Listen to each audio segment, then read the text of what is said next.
2025年12月22日，蒙特利爾冬日寒意漸濃，但唐人街金峰酒家2樓卻暖意洋溢，鄉音繚繞。魁北克廣州同鄉會溫情冬日，共話鄉音聖誕新年晚會在此熱烈舉行，近百位鄉親與嘉賓歡聚一堂，以歌、以舞、以情共迎新年。午後，歌聲早已響起，熟悉的粵語金曲，男女對唱，熱情的舞步，瞬間點燃現場。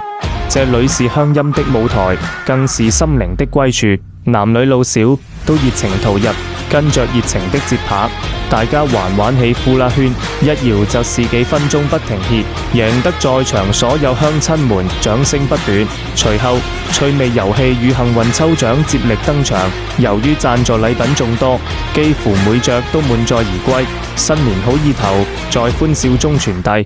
晚宴於此，魁北克廣州同鄉會名譽會長、蒙特利爾華商會主席張士根先生首先致辭，他感謝梁寶敏會長用心籌建同鄉會，為鄉親築起家的港灣，並代表們蒙特利爾華商會向全場送上真摯祝福。緊接着，魁北克廣州同鄉會會長梁寶敏女士致辭，她強調同鄉會鄉親、鄉音、鄉情的宗旨。今晚不僅僅是為了慶祝聖誕與新年，更是為了我們彌足珍貴的鄉情。他並感謝所有嘉賓、贊助者與義工的無私付出。令人感動的是，中國山東淄博僑辦的領導亦專程遠道而來，向鄉親們拜年祝福。鄉誼跨越山海，更顯情深。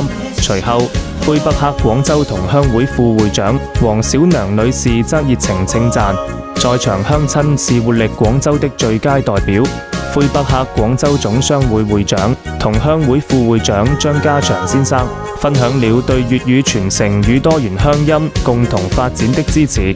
魁北克廣州同鄉會副會長陳鳳明女士亦向所有贊助者與參與者致以謝意，她祝福所有前來的鄉親朋友們香檳一開，好事自然來。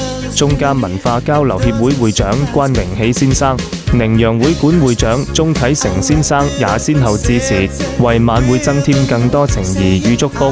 最後，花都同鄉會會長、廣州同鄉會名譽會長邵靈洲先生作答謝詞，他充分肯定廣州同鄉會在梁寶文會長帶領下蓬勃發展，讚譽這個大家庭溫馨而慷慨，在寒冬中給予所有人溫暖。豐盛佳肴，道道情深，兩份精美蛋糕，更添甜蜜。席間歌聲不斷，舞步不停，恰恰沙沙巴恰塔，紅黑白的着裝主題與聖誕裝飾交織成絢爛夜晚。